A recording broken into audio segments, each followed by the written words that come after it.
Well, good evening. My name is Ted Landsmark. I am director of the Kitty and Michael Dukakis Center for Urban and Regional Policy at Northeastern University. It's part of the School of Public Policy at Northeastern, and you have tuned into our open classroom, which this semester has presented what I think has been an extraordinary series of conversations and presentations about the ways in which design can impact on communities and on the built environment in very positive ways.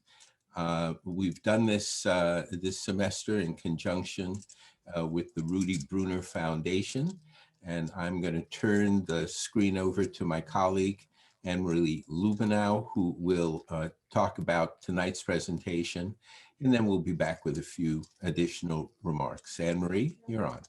Thank you, Ted. As Ted mentioned, my name is Anne-Marie Lubenau, and I'm the director of the Rudy Bruner Award for Urban Excellence at the Bruner Foundation. And it's really been a pleasure to partner with Ted and Northeastern University on the curation and presentation of the Inspiring Design series this semester.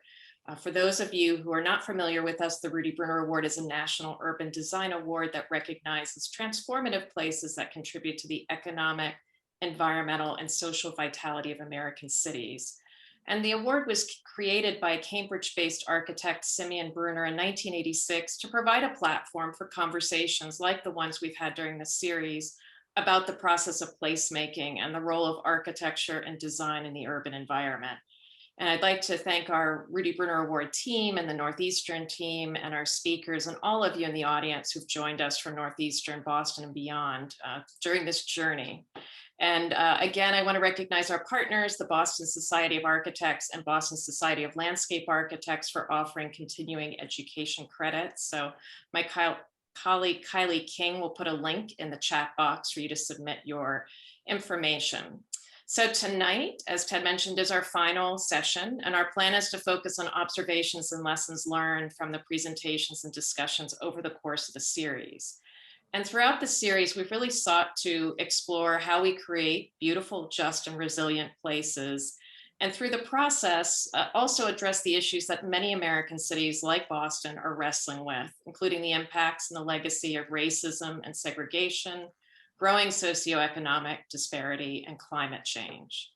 And over the past 13 weeks, we've tapped into the Rudy Bruner Award's national network of 88 medalists, going on the road to visit over a dozen cities and learn about more than a dozen award-winning places through the lens of people involved in the process of making, managing, and maintaining them. And we've been intentional about anchoring each session and discussion with at least one of our medalists so that you have the option of taking advantage of our case studies, which are available on our website if you'd like to learn more about any of them.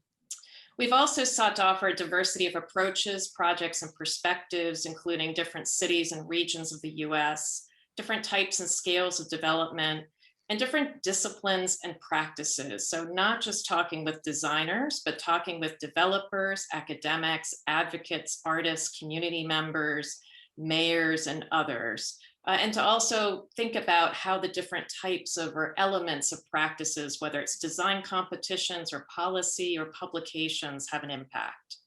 And while there's no single recipe for success, we do hope to tease out some common themes that inform our work, both as individuals and a collective. So, and as you also, I hopefully have noticed, for those of you who have joined us, we've also been intentional about grounding each session with some people from Boston. And with that in mind, we've invited two colleagues with deep experience in design and public policy to join us for this discussion. So David Gamble is the principal of Gamble Associates, a Cambridge-based practice that focuses on urban revitalization and community development.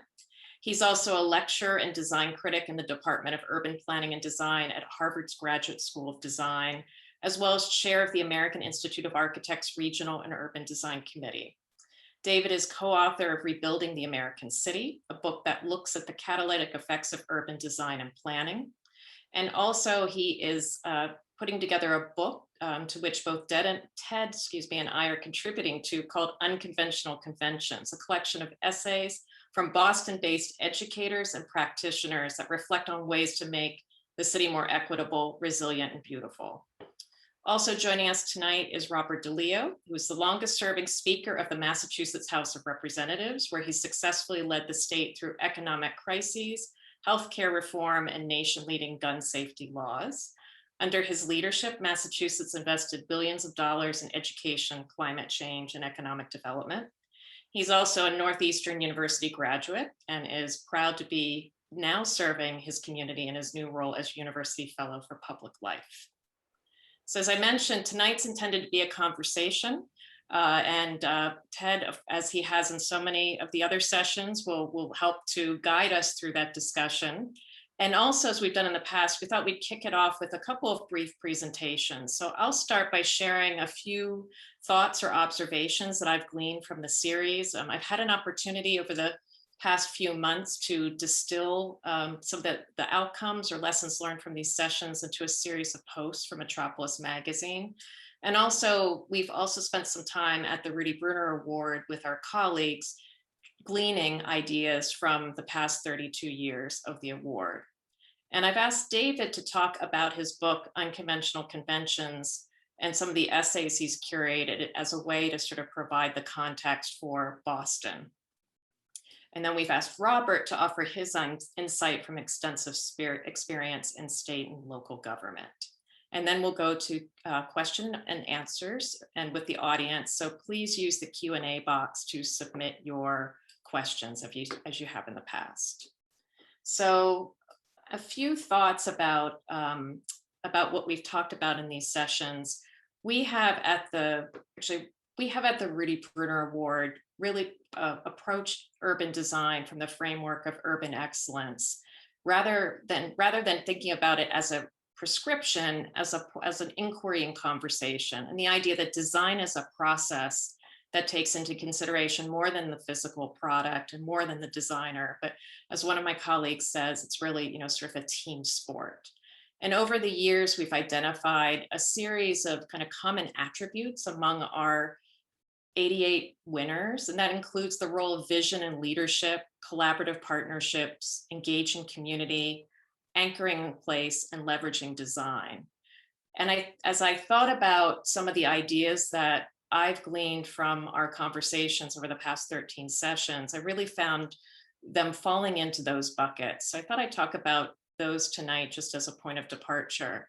So vision and leadership, many of our sessions commented on the value of big visions and bold aspirations. So we discussed the role of Lacrette's Innovation Campus in Los Angeles as the importance of thinking out of the box, the role of the city in putting forward an idea and organizing the community around it, the importance of political will, whether it was the mayor in Dallas saying we're going to solve homelessness, or Mayor Knox White in Greenville saying we're going to tackle the issue of equity.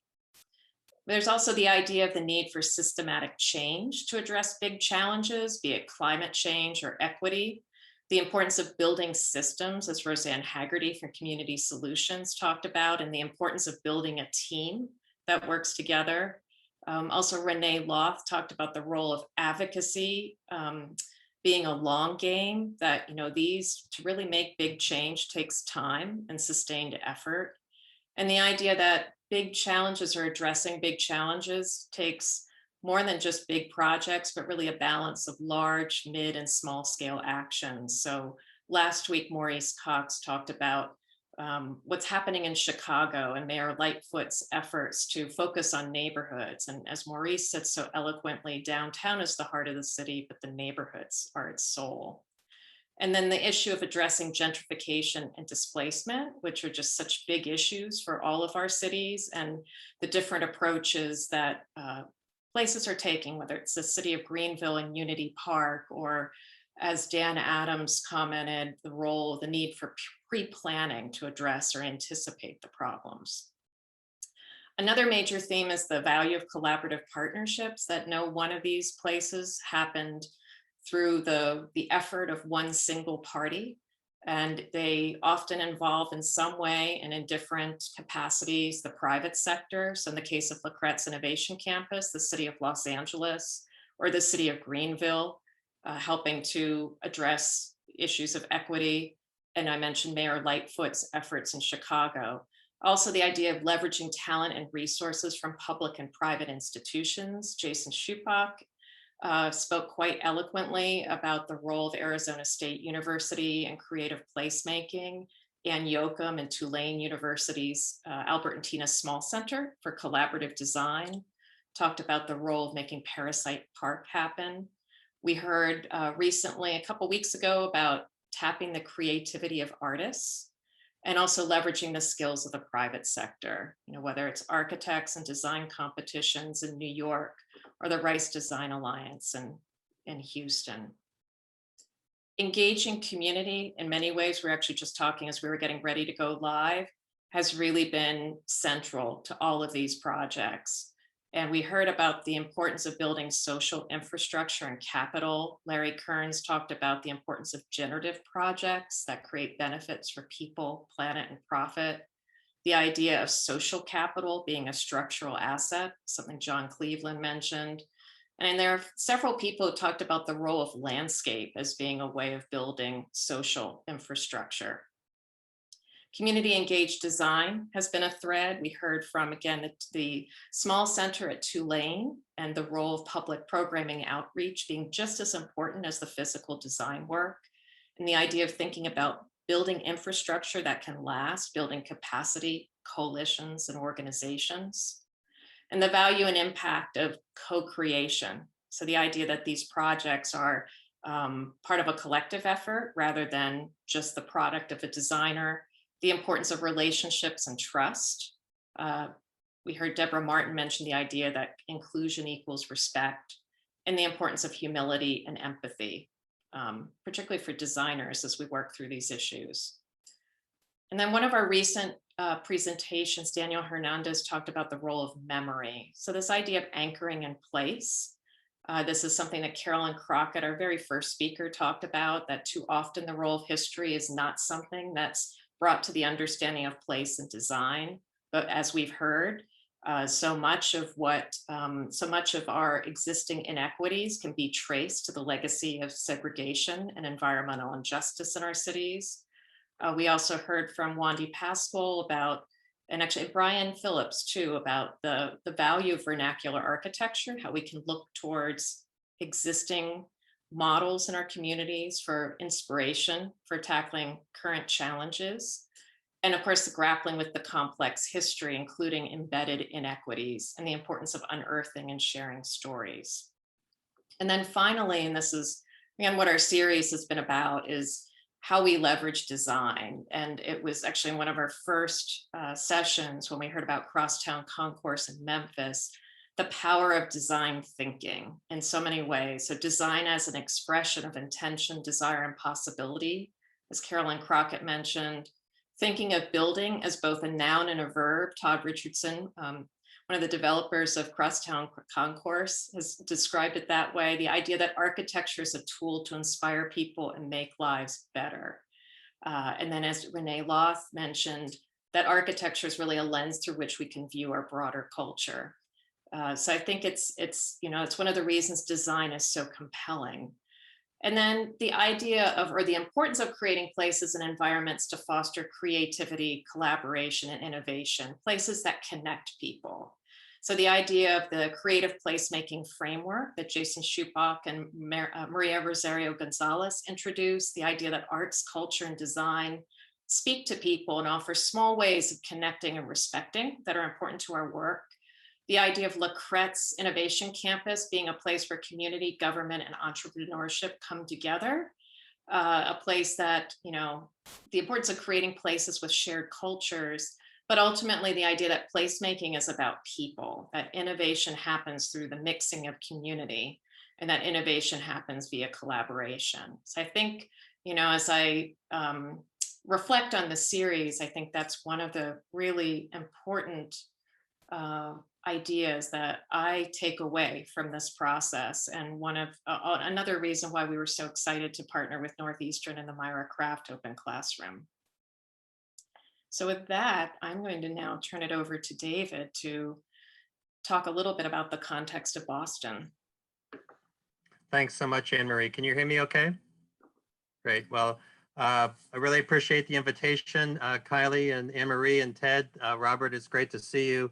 Thank you all for Zooming in. It's probably your fifth or sixth Zoom of the day. So I hope everyone is well and healthy in a very turbulent time. So Anne-Marie did ask me to talk a little bit about this collection of essays, and I'm just going to share my screen for a second. I don't have too many slides, but to the notion about conversations, this book really emerged a number of years ago, trying to get smart interdisciplinary thinkers to come together in a series of conversations and to think about what the city of Boston could be like in the future. What are its current challenges, and what are some innovative ways in which one might begin to think about transformation over time? So we work all over the country, and in some ways, the city of Boston is viewed as a very livable city that has a tremendous history, but also periodically isn't afraid to challenge its contemporaneousness.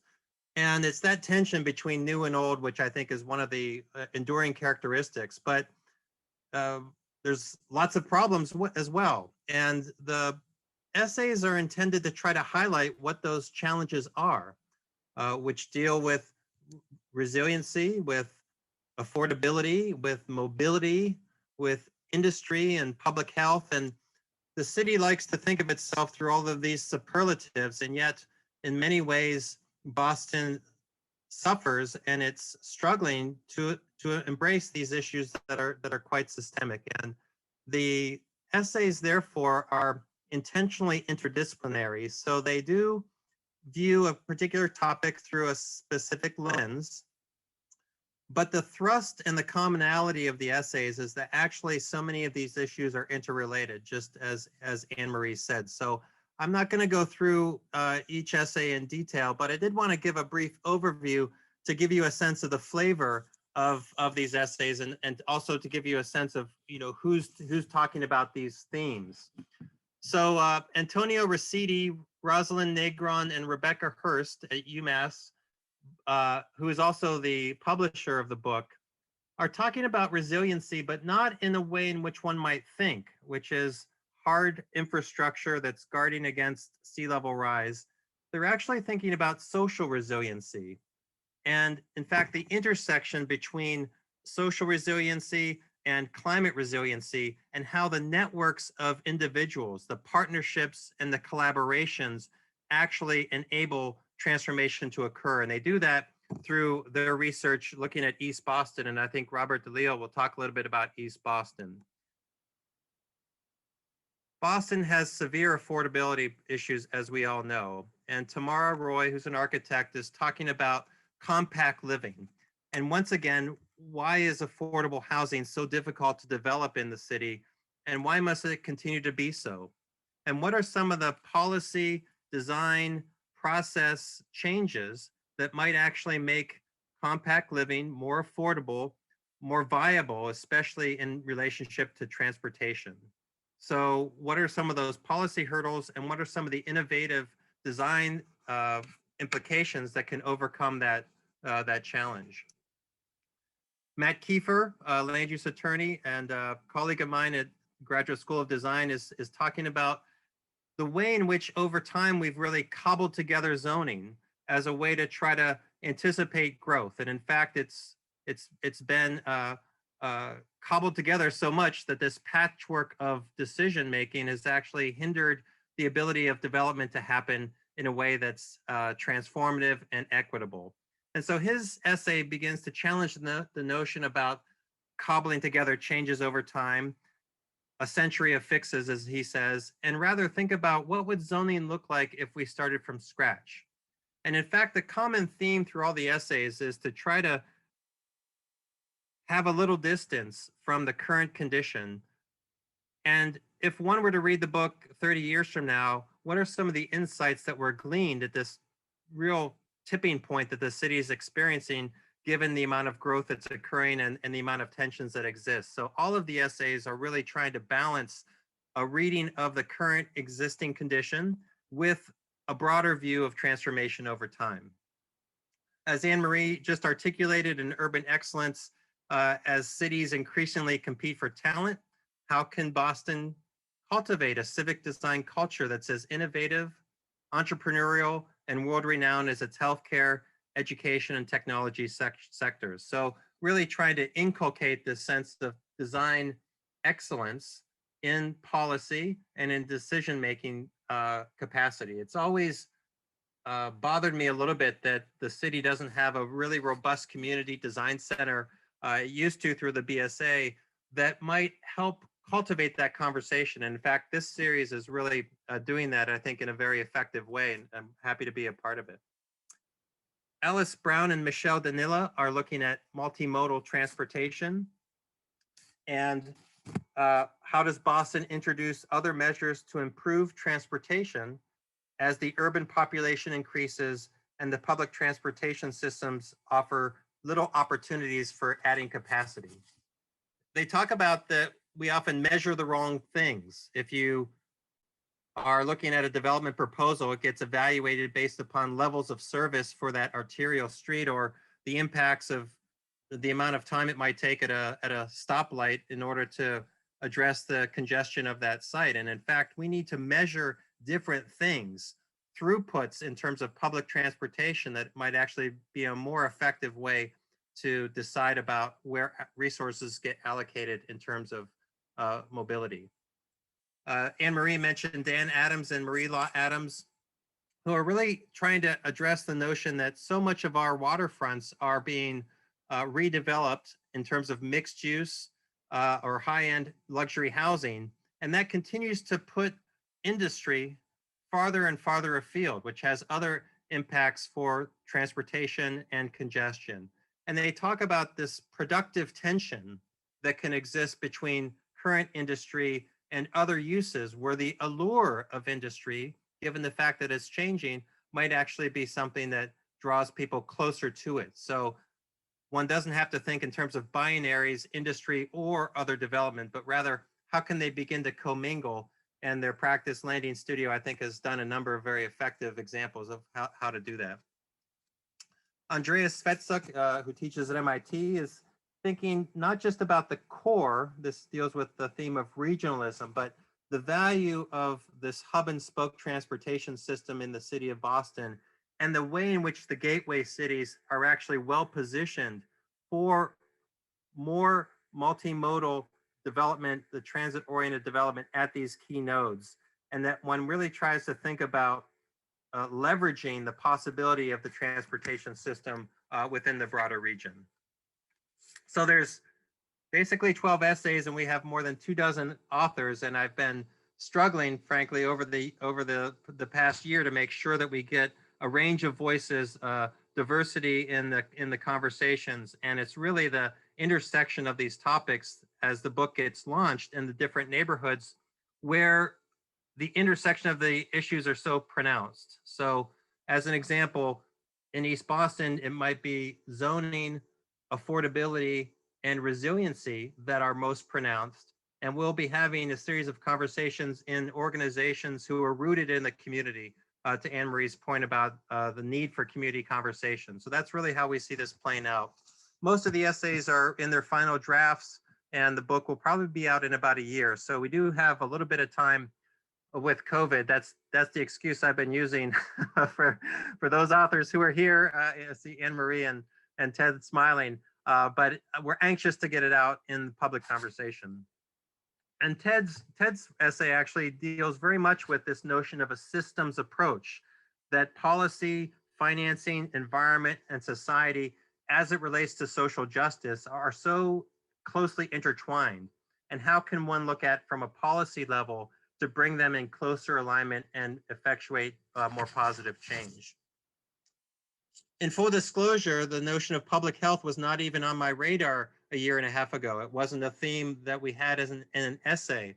And I'm delighted with Pilar Botana Martinez, Lydia Lau, Jeanette Penjola, Doug Bruges, and Martha Ondaris, who cultivated a conversation amongst themselves about the way in which our understanding of public health and in its relationship to public space has been so pronounced in the last year and the way in which these issues are also sort of integral into thinking about better utilization of our public realm and how to assuage future challenges as it relates to that topic. Kate Gilbert in Public Art raises the question or the statement, imagine Boston as a legitimate public art city, willing to challenge its past assumptions about race and power and become more inclusive, diverse, and even uncomfortable. So really trying to push the envelope as a city that I think also nationally is seen through a somewhat conservative lens. How can one really take art and make it more provocative and bring it out into the community's conversation? And last but not least, Marie Frances Rivera, Amar Paris Jeffries, James Jennings, and Maria Elena Latona have cultivated a conversation about economic inequities and the stratification that exists in income and wealth inequalities across the city and the region. And this is another one of these issues that's almost overarching because it involves so many of the issues that Boston suffers from. And as the racial inequities become even more pronounced and more visible nationally, how does Boston actually leverage its strengths and try to overcome these issues, which are quite systemic? The last thing I wanted to share with you is where we began, if I may, Anne-Marie, and show you a drawing that was produced in the first essay on social resiliency. So let me bring that up for 1 second. Oh, I'm sorry, here, let me do this too. This is the full listing of the authors. Contributors. So as I said, it's intentionally diverse. We try to get a range of different institutions that have been in the region.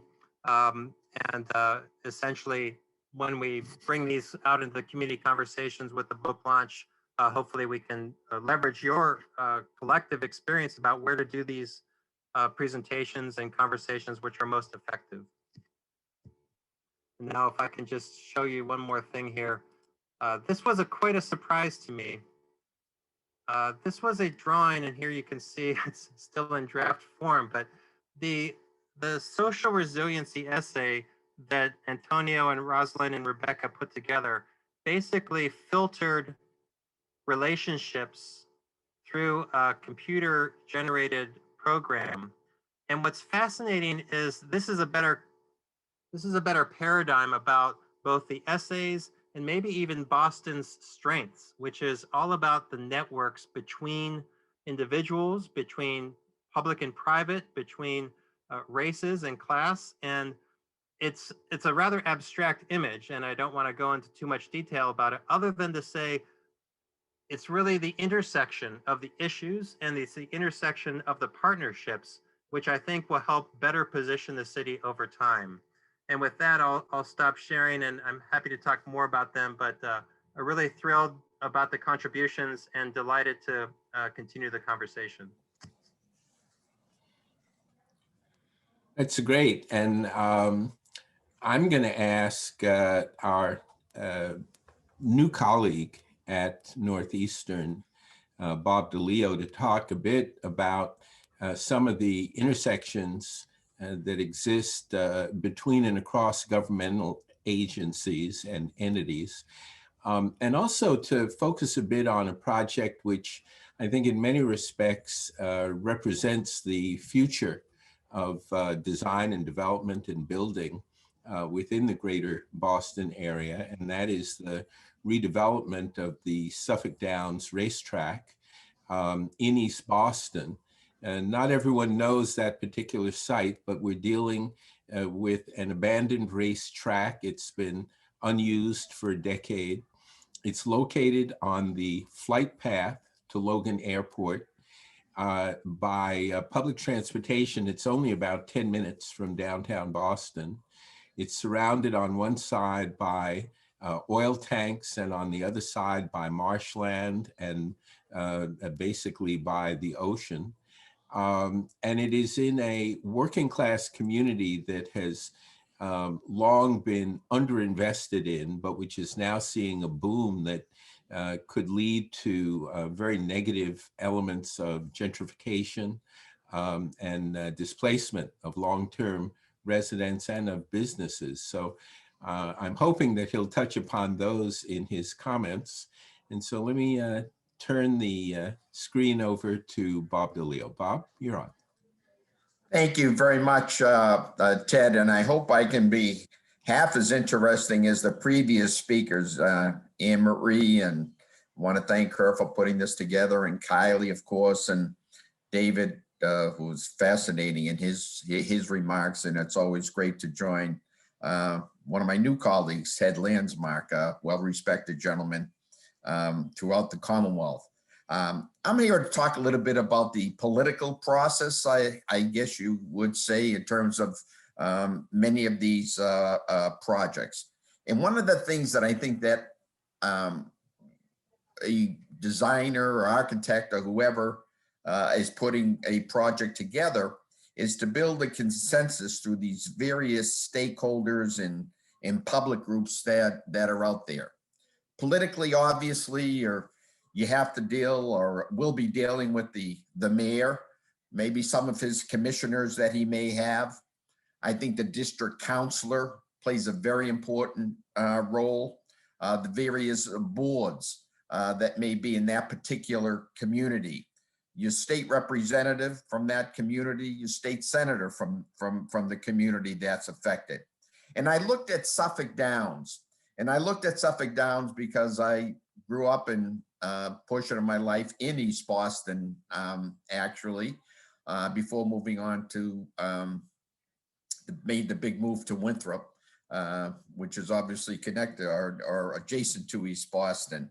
And it was interesting to take a look at the difference in the two cities in which Suffolk Downs is located, Revere and East Boston. Revere's involvement with what they were looking for or what they had hoped to gain as a result of rebuilding that site was much different than was East Boston's. First of all, we had a site that went through some various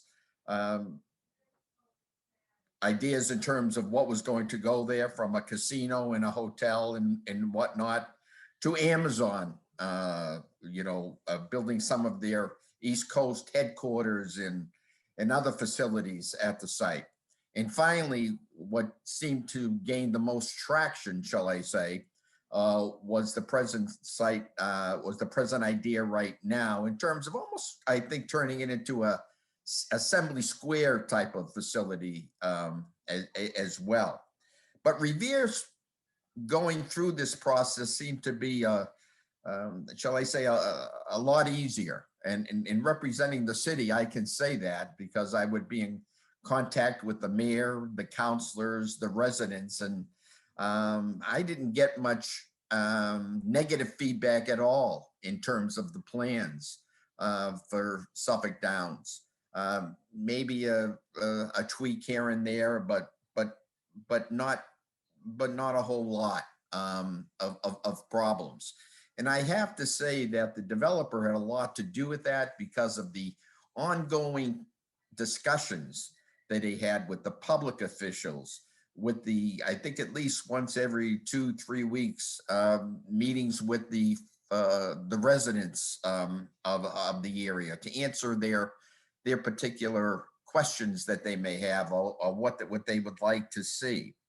East Boston, on the other hand, in talking to the reps and the senator and whatnot, had probably went through a process of maybe a year and a half, maybe even close to 2 years in terms of where they were in this process and what the issues were.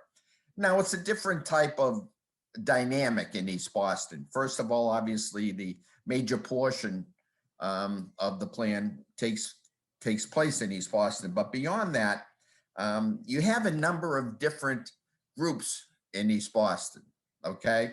And I think that, first of all, it's located in the Orient Heights section of East Boston, not too far from some of the residents. But East Boston has a lot of community groups, whether it's Eagle Hill, Jeffries Point, different squares like Maverick Square and Day Square and Central Square and the like, and all those have many of the businesses involved, which have different interests. But in talking to Representative Matterall from East Boston, he informed me of East Boston is, I think as Ted had just alluded to, is a different place as when I grew up there some time ago. We now have a situation where you maybe have some of the old, maybe East Bostonians, the East Bostonians who have lived there for a number of years, but you also have a new group of young professionals, which was mentioned a little bit earlier. They just have a new complex, for instance, on the water, somewhat pricey, if I may use that term, which is another group, that's entered into the process. And finally, you have the influx of a large immigrant population as well. So this is what the not just the developer, but the counselor and the rep and the senator and the other groups that were involved were involved with dealing to try to get some consensus. And I think that's where the importance, when you're talking about especially a project of this magnitude, the importance of collaboration, engaging the community, and to make it a participatory process. Despite the differences, despite the different views, despite the different outlooks in terms of where they may be coming from relative to this project, you have to, I believe anyways, you have to have that type of process if you want to be successful. Now, if they get so far as to eventually get to the state level, then of course you bring into the process the governor, the Secretary of Economic Development, the Secretary of Transportation. I think it might have been David who mentioned the T. That's very important in this subject matter. But a 10-minute walk from the site, there's the T has a station which will probably require some renovation and some work before this can move forward. Mass DOT in the sense that obviously some of you may not know, but it's located right on Route 1A, for instance, in East Boston, and a highly trafficked area. So there may be some requirements relative to the configuration of some of the roads in and out and whatnot. Traffic is always an issue. But in addition to that, if it goes through the legislature at some point for whatever reason, and it may not, but sometimes there may be a legislative issue that has to be addressed. And there again, you get through the process of whether it's ways and means, whether it's bonding, whether it's transportation, again, energy, environment, state administration. And one of the things that I would like to first of all state that as you're going through this process, it's important to be prepared. Be prepared in terms of anticipating some of the questions that you think you may hear from some of the groups. What are the issues? Are people concerned about the gentrifications? Are people concerned about, the area that they grew up in, or the area that they came to, that they love to live in, that they may be forced because of, the financial situation to move out of now East Boston. So I think that that's important. And I can tell you myself as Speaker of the House, whenever any of these projects would come up before us, I would find it important that I would really listen to what was the recommendation of the local state representative. What did they find in terms of talking to all of these groups? What were the minuses? What were the pluses? And as we went through the legislative process to go from there. Now, some projects might have statewide implications that we may have to, consider. For instance, I was just thinking just now when we had, I think it was the Winthrop Square project where they had the apartment or condo dwelling that was going up, and there was an issue relative to the shadow We had a shadow law in the common or the garden, I guess, that could have affected. Well, that was a little bit different. Not only obviously were the folks who live next to the common or the garden, very concerned, but, we had a law in effect in terms of stopping or eliminating the shadows from going on to those public facilities that we had to address. So then it was not only the local folks, but a lot of the environmental groups and other groups around as well. State funding also comes into consideration. Maybe there might be the need for public-private partnership in terms of getting this project done. Agencies like the Mass Development Finance Agencies, the Executive Office of Housing and Economic Development, the Mass Growth Capital Corporation, and possibly even the state budgets as well. But I think most of the major issues, usually that I have seen anyways, revolved around housing, which I had mentioned earlier. Talk about economic development, transportation, the T and the roads and whatnot. Local businesses, the Chamber of Commerce's also being involved. And I'd also like to think of something, a law that we just passed relative to the climate legislation that we had just had passed. And that issue of environmental justice, which was not only had wide support throughout the state, but something that I can say that I was very interested in. And I say that in particular about this issue, as I would in terms of my own issue, when you talk about environmental justice, to make sure that those, especially the gateway communities that are more usually adversely affected by some of the impacts of some of these projects, now have some say-so into what can and cannot go there. You're talking about a place with an airport. You're talking about East Boston, has a tunnel. You're talking about, tremendous traffic that goes through the city on a day in and day out. And not too far from that in my community, for instance, but it's actually in Boston, you have a sewage treatment plant, for instance, that's not too far. So these are all considerations, I think. Well, Bob, you've gone mute. Okay. There you go. How's that? That better? Thank you. Yeah. And I also have some questions about that. I want you to. Let me just wrap up with one thing, and then Yeah. we'll open it up. But these projects can differ from the urban to the suburban and whatnot. And I'm probably taking one of the larger projects that are out there. But I think that if I were talking to a designer in terms of what they may face and what the importances are, I think that the relationship with the local political leaders, the relationship with the administrative figures, the advocacy groups, the residents. You also, with many projects, have just a plain resistance to change that I think has to be considered as well. And what about our post-pandemic world that we're going to be entering? What is that going to mean? What are the further impediments there? Be prepared, as I said.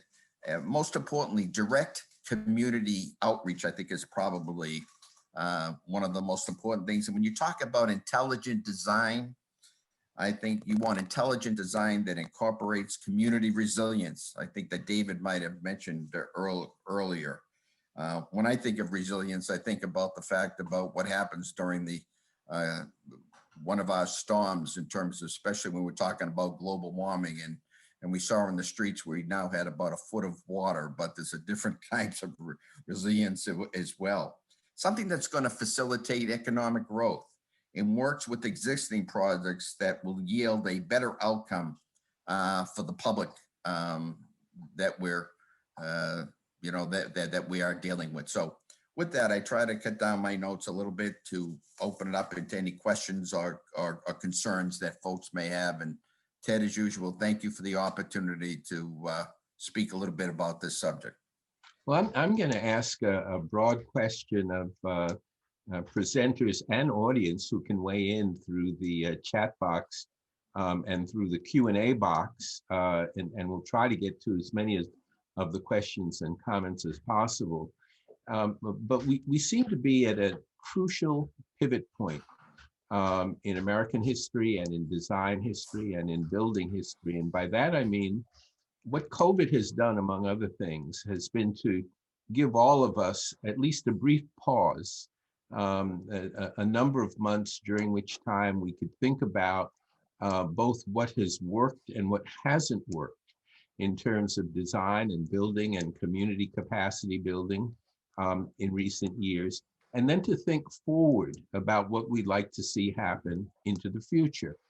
You know, Robert, you mentioned post-COVID activities. I did some work for FEMA last summer around those kinds of questions. What is the world that we want to see at this point? And on the one hand, there have been a number of great thoughts that have been put forward to talk about how design is going to change communities into the future, and how co-creation is going to change the process of designing and impacting on communities, and how all of that will affect in a positive way resilience and environmental justice. And yet at the same time, we're talking about trying to start up again as quickly as possible to get back to many of the things that we've missed for a while. And many of those things have not been resilient. Many of those things have not been affordable. Many of the communities we've spent on and tried to build up haven't benefited from the processes of making environments and designing environments. And yet right now there's a huge pent-up demand to get construction workers back to work. We've looked at new materials that we might use to be more resilient, and yet many of those new materials are going to cost twice as much as the older materials did. At the same time, we want to build more affordable housing. So the question is, as we think forward into a post-COVID era, and based on what we've seen in terms of policy over the course of this semester, what are the ways in which we go about prioritizing what needs to happen as we move forward, particularly as we're likely to see more infrastructure money coming from Washington to accelerate a building process? How do we balance between what we did, some of which worked well, and what we say we want to do, some of which hasn't yet been tested, around engaging communities, new materials, building resiliently, and really changing the way cities deal with a lot of these key issues of affordability and resilience. So maybe David can take a crack at that, Anne Marie, Robert. How do we affect policymakers so that we can be progressive about change at the same time that there's now an urgency to just get back to work and do what we did before? I guess I'll jump in. You know, one of the things that struck me as I was reflecting on the conversations was this notion that, well, infrastructure is more than roads and bridges. And I would argue infrastructure is more than the physical, tactical, you know, what we can touch, but it is also social infrastructure. So, you know, how do we build, going back to David's comments about the networks, you know, recognizing that we need to invest, it's just as important for us to invest in that social infrastructure in a sustained way as it is to make these kind of one-time investments in physical construction. I think the two go hand in hand.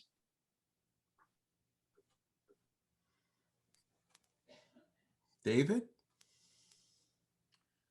Well, I do think that when you talk about development, what people fear most is in fact change, because you can't anticipate what the impacts will be. And when a lot of communities hear development, they actually guard against encroachment, frankly.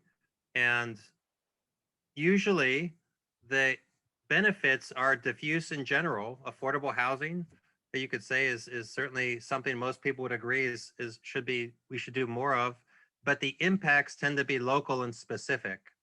And the types of engagements that we had previously, I think, were in need of transformation. The large public meeting that's held to garner support or to hear community feedback tends to draw out the people who are most concerned about the project and might actually be most local to its impact. So I guess to the point about engagement, if anything, over the last year, we've learned some new skills. And I think finding ways through asynchronous engagement to help communicate what a project or a development is trying to do, to leverage different inputs to augment other types of engagement that we have done previously. It was high time to actually think about ways to harness community engagement in ways that are more effective, frankly, or at least cover more inputs. I I agree with Anne Marie that we need to think about infrastructure in other ways. And the city of Boston, I feel, has continued to grow apace during the last year. In fact, Ted, in my experience, the municipalities have stepped back a little bit because they're unsure about how to assuage communities' concerns about change. While the development community, the private sector, has moved apace, feeling an opportunity to get things through in maybe a more accelerated fashion. So I think there's a tension there between capitalizing on the moment, but also reflecting upon using this time to think about more effective ways to grow and change. Yeah, David, you raise an interesting question there because you reference developers and how they have stepped forward at this moment. But it's also the case that a number of nonprofit groups have taken advantage of the changing market circumstances that COVID has produced. In Boston, for example, groups that have been working on developing housing for the homeless have seen that there are now more empty buildings with lower prices that are available. And so they have been acquiring properties that they couldn't possibly have afforded 2 years ago to convert those buildings into housing for houseless people. And many other community-based nonprofits are being equally opportunistic about seizing changes in the real estate market. One of the questions that has come in, which I'm going to read it in its entirety because it's very interesting in that it balances between bottom-up development and top-down development. It goes as follows. A recent Wall Street Journal article contrasted the way infrastructure is planned in China versus the United States. China uses a more top-down process, gives greater weight to the benefit of projects to the society as a whole and over time, including resilience, rather than focusing on the preferences of current neighborhood residents. Given the well-publicized successes of China in developing bridges and rail, mass housing, et cetera, this questioner wonders if Speaker Deleo and others think that there are some tactics that maybe we should borrow from China in order to bring focus to the kinds of affordable housing or infrastructure or resilience development that may not be thought about by a local community group that is focused on trying to manage change for its own benefit in its own neighborhood. What do you folks think of that? If I may, Ted, I think one of the interesting part is we're into, hopefully getting into the post-pandemic side of things is, although it was a very obviously difficult, terrible time in terms of us as a society around the world, but it also gave us an opportunity to take a look at where do we go from here. It gave us a thing to sort of pause, take a breath, and say, okay, what did we learn from that?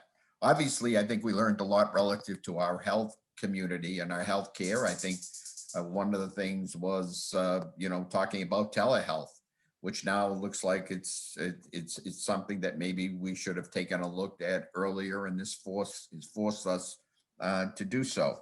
I think transportation. I think transportation has been something which we've ignored for too long.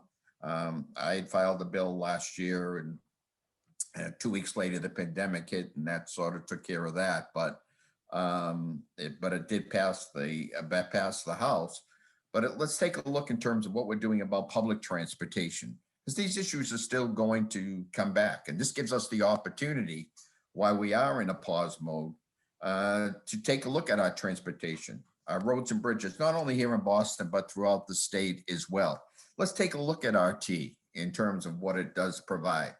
And, those folks who use the T on an ongoing basis, maybe more bus service and dedicated lanes to buses. And maybe this is forcing us to do that. But the other thing I think it is important is, the climate bill, which I had mentioned earlier, which I think brings more equity into the situation in terms of whether it's projects or other developments or whatnot. So that's not always the gateway cities that are bearing the burden of some of these environmental concerns that we have. So I feel that in any case that yes, whether there are other ideas within the borders of Massachusetts, outside the borders of Massachusetts, but within the United States or outside the United States, that this is the moment in time that we have, that we can take a look at those things and decide that we're serious about addressing some of the issues that we've been grappling with for years and years and years. One of the questioners asks, isn't it the role of designers to imagine the future? And of course, that's what we teach in our design schools. The challenge is that imagining the future is not the same as planning and realizing the future. And that the policymakers who establish the zoning or the rules around use of building materials or the way we configure streets, those people may be influenced by designers. At the same time, they inevitably have to think large. You can't plan improvements in a healthcare system on a neighborhood by neighborhood basis, although you can deliver it. You can't plan improvements in a transportation system or in zoning on a neighborhood by neighborhood basis. You have to do it on a larger scale, at a regional basis. And so to actually realize any of the visions means that designers have to work with other people like developers, public and private, to develop larger and to realize larger scale innovation. And so the question I always have to keep coming back to is, how do we take all of the visions that we've had in the midst of COVID and translate those into real positive changes while still engaging communities on the one side and focusing on big issues like resilience on the other? Yeah, Ted, that's such an important point. And so many of the cases that Anne Marie highlighted at the beginning, I think, thought about design as a process and not just as a product. And one of the things I think in most institutions, not necessarily at Northeastern, is a desire to try to break down those perceived disciplinary boundaries between the designer as the artistic author, less concerned or less enamored by the policies that can actually implement those designs. And similarly, thinking about a planner as someone who may be more interested in policy but not understand the spatial implications of the things in which they're planning. And so finding ways to get more designers to talk to planners and vice versa, so that that dialogue is more productive, and that as you're thinking, as the chat individual in the chat mentioned, as you're thinking about the design, you're already beginning to imagine what are the judicious and incremental decisions now that might in aggregate over time be quite bold and visionary. That tension between the short and the long term, I think, is instrumental in finding ways regardless of your discipline, that you can become more effective in that discourse that that Robert had mentioned. I think it's also critical to have forums like this that are interdisciplinary, that engage the public, thinking about that question of how do we advance big, bold visions and engage the community and move towards implementation. I think the story that Raj Mankad shared a few weeks ago about Buffalo Bayou Park in Houston, the first vision for an idea of a network of green space structured around the bayous was conceived in the early 1900s by a Boston-based designer. It wasn't realized until, not that long ago, and in large part because of the work of the Rice Design Alliance. In that case, it was an institution-based organization that, in collaboration with local designers, hosted public forums. And this was not just a year's worth. This was, I think, a decade worth of engaging the community in a number of different ways that finally created the will to create a nonprofit Buffalo Bayou Partnership, which has led this effort. And then there's been a series of different moves within Houston that have engaged the public sector and have engaged philanthropy and engaged the private sector. So it is possible, but it does need to be interdisciplinary. It does need to be sustained. And I think it does need to be public. It can't be, we do have to break out from silos, and we do need to provide opportunities to move between scales, going back to Maurice Cox's comment about it's not just the big, it's not just the small, it's both and in between. And I'm also curious as to what you think of how we get local residents to think in a bigger regional way.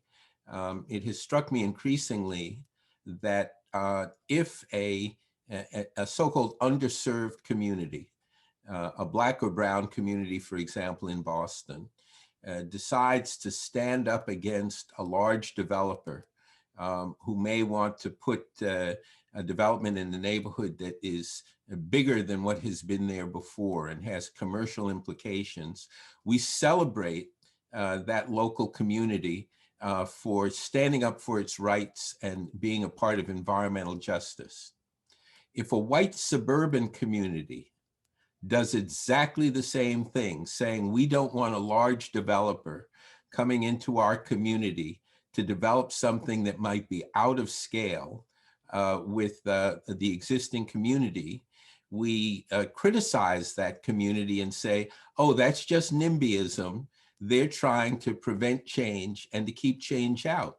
The impetus on both sides may be quite similar, but in the one case, we see it as a matter of justice, and in another case, we see it as a matter of exclusion and injustice.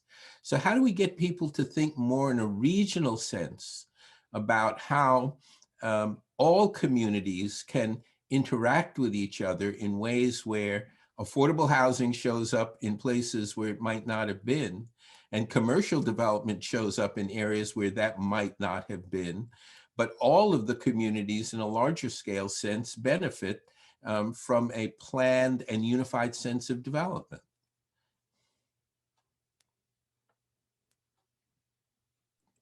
Well, I think the reality is that regional planning in the United States is just very, very hard. I do remember that Times article about China, and when you go there, those infrastructure projects are absolutely breathtaking, but they also come at a breathtaking cost when entire villages are removed or there's very little room for community input. So there's a trade-off that has to be negotiated. And I think in a state like Massachusetts with over 300 towns and municipalities, it's very difficult to get thinking that transcends scales because every community feels that the impacts are going to be more pronounced. So I don't disagree that things like transportation, resiliency, infrastructure, these do transcend boundaries, and we need to be thinking more holistically about addressing these changes. And frankly, we're totally unprepared for them, as we've evidenced, with sea level rise. So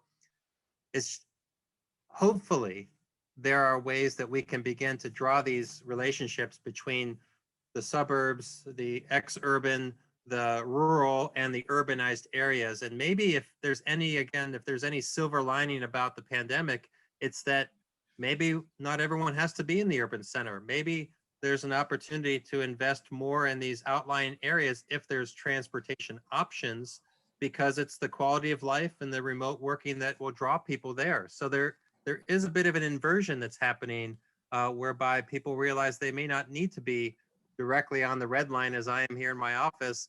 You can be in other places, and the quality of that place matters. Robert, what's the likelihood of changing the dynamic of the 350 odd cities and towns across the Commonwealth in order to bring people more closely together to talk about big planning issues? You're probably going to be disappointed in terms of my opinion of that, Ted, but I think it's very difficult. I can tell you, I'm not saying it's a bad idea at all, and I'm hopeful that with some of the social change that we're going through, and maybe we're going to have more of that type of collaboration. But I can tell you, my days before I was a representative, I was a select person in the town of Winthrop, for instance.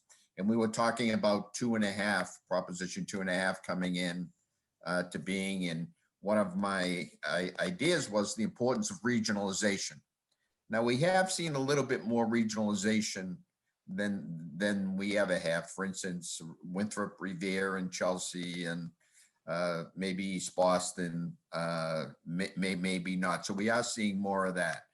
But it's almost like we go back to our, colonial days in terms of each individual city and town, what I have found anyways, always looks at themselves sort of as their own fiefdom. And, again, that's the mentality that we have here in Massachusetts, that each city and town looks at itself and says, okay, this is the way we want to do things, and we don't care.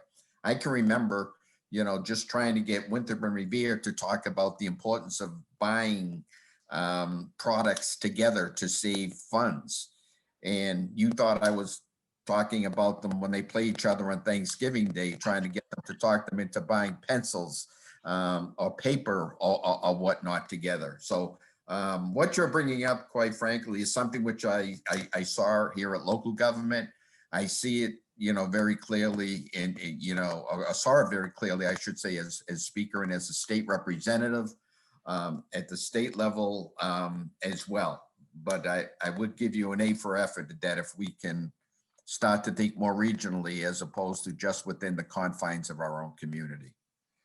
And I would add, I'm a native of Pennsylvania. I used to live in Pittsburgh, and I think where I lived in Pittsburgh, within the distance of just a few miles, I could travel to at least 6 different municipalities. So it is not unique to Massachusetts, but I want to share a story that 15 or 20 years ago, when I was living and working in Pittsburgh, a nonprofit organization, Sustainable Pittsburgh, hosted their annual conference. And one of the speakers was a gentleman from Italy, I believe. And he spoke about a multinational collaboration that transcended boundaries. And I remember we broke up into table discussions afterwards. And those of us at the table where I was seated talked about, what if Pittsburgh, in Pittsburgh, we were so often, how do we connect? We need a high-speed rail system to the East Coast. It's all about the East Coast. But that shifted our thinking. So we thought, well, Pittsburgh's really a hub between Cleveland and Buffalo. Toronto's not that far away. So I think if we could even get our heads out of the space of, the geography of a state, and also just now living in New England, where the geography is it's 90 minutes, I can be in Maine and I can be in Providence or even further. So if we could even think of ourselves regionally, think what we could accomplish. One of the other things that occurred to me as you were speaking is that some of the regional approach may actually emerge not so much from government agencies working together, but often from people in the private sector working together. One of the things we saw after the last recession was that as large design and engineering firms became increasingly national and then global, they began to exchange information about building practices, about resilience, around the use of materials, because they had the scale to do that. And suddenly building practices that were working in other parts of the country were emerging in the Northeast in ways that we hadn't thought of.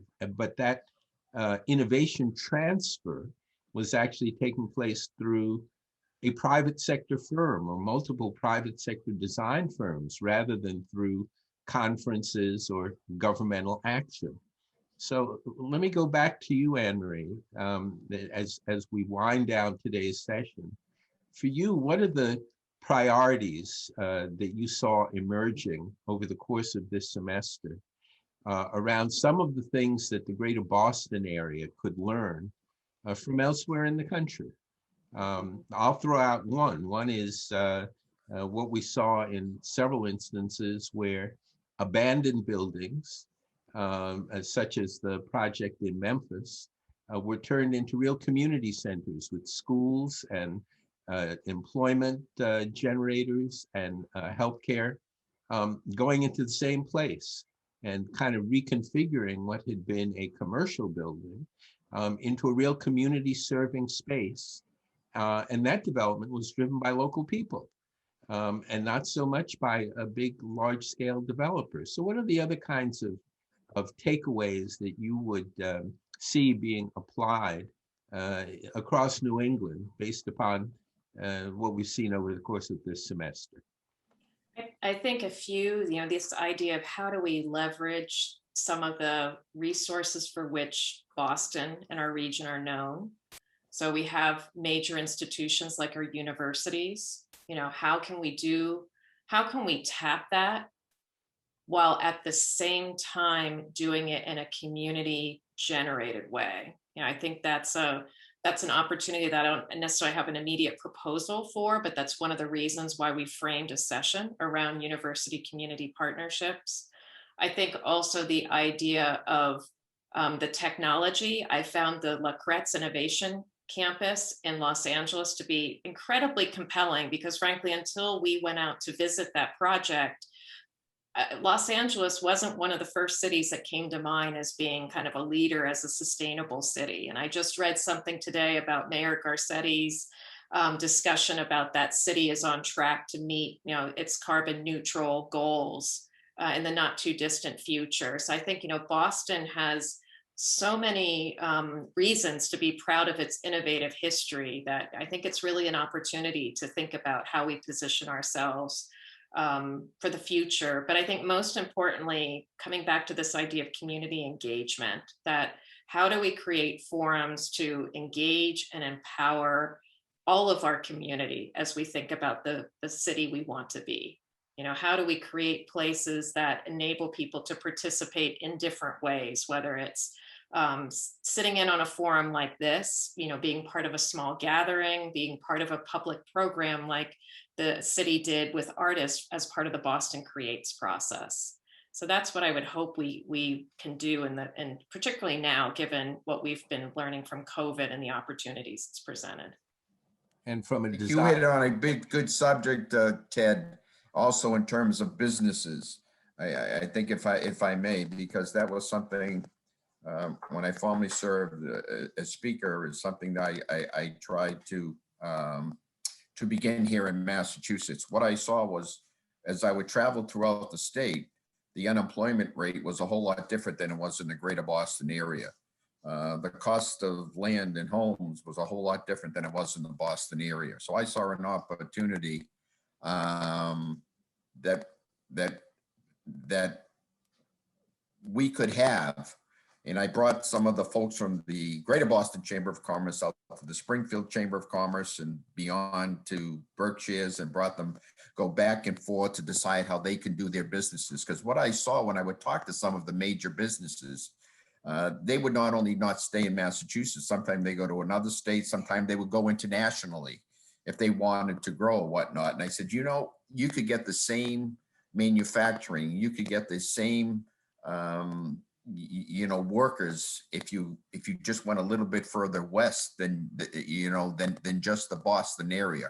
So I think you hit it on the head in terms of how we economy by working together, east, west, north, south, whatever it may be. I don't know if that's what you were hitting at with the businesses, because I do think that it has worked to a certain extent. We did get some some interaction between the east and the west, but I still think we have a long ways to go. Yeah. And David, as a designer, last comment? I would say two divergent things actually that are related. One is that planning matters, is that the communities and cities that have thought about what their goals are, what makes them unique, what makes them stronger. I see Bob Shibley's here. I was in Buffalo last week, and it's just amazing because they've systematically implemented their plans, focusing on what makes them unique and what makes them stronger. And communities that do that, that realize that they're competing for resources and talents, they need to identify what makes them unique. And it may not be the big silver bullet projects. It may be the small incremental things that over time really can effectuate change. And then the counterpoint to that is that people get planning fatigue. And we need to find, as Anne-Marie said, more effective ways of engagement that continue the dialogue, that continue education, frankly, about design and its impacts, and guard against simply only planning and not thinking about the continuity of the conversations. So I turn to my collaborator, Anne-Marie, for a last comment, and then I'll make one last comment. Anne-Marie? Great. Thanks, Ted. Thank you, David and Robert, for joining us. It was really good to have your viewpoints and comments as we kind of dug into the details. It was nice to have that opportunity to do that in this session. So once again, for those of you who are interested in AIA and ASLA continuing education credits, use the link in the chat box. And this was our final Inspiring Design session. So as with all of the previous sessions, you can access the recording through both the Myra Kraft website and our Rudy Bruner Award website. We will continue to include links on our Rudy Bruner Award website, and we will, both Kylie King and I are working on putting together some wrap-up information to make all of that available and easily accessible. I also encourage those of you who haven't checked them out to visit our website and our case studies. You can learn more about the projects that we visited during this series, and also learn more about other projects. And thank you for being a part of this series. And now I will turn this back over to Ted to wrap up. And I'll make two closing comments. One is that the Greater Boston area has more design schools and more nonprofit anchor institutions than any other city in the country, and as far as I can tell, just about any other city in the world. And we tend to think of ourselves as being committed to on-the-ground planning because of the work that our anchor institutions, our hospitals, and our universities do. And we tend to think of ourselves as being a lot smarter than a lot of other places around the world because we have so many universities here. And yet I think what this semester indicated to us very clearly is that we have quite a bit to learn from what's going on elsewhere in the country, often from smaller cities and cities we don't necessarily think about as design innovators. And I'm grateful to Anne-Marie and her staff and to the Bruner Foundation for being able to share with us over the course of this semester really exemplary examples of innovation in planning and design and in community engagement that has transformed a number of our communities. And I encourage all who've participated in this series to take a look at the work that the Bruner Foundation has archived. That being said, we'll be back with the open classroom in the fall, just after Labor Day. Our full focus is on repairing a divided America. We will spend the semester addressing racial justice, hate crimes, anti-Semitism, anti-Asian violence, and ways of achieving social justice in part through dialogue and in part through new ways of engaging the communities that have been most impacted. So we look forward to seeing you in the fall. And my thanks to all of you who've participated with us over the course of this semester. Thank you and good night.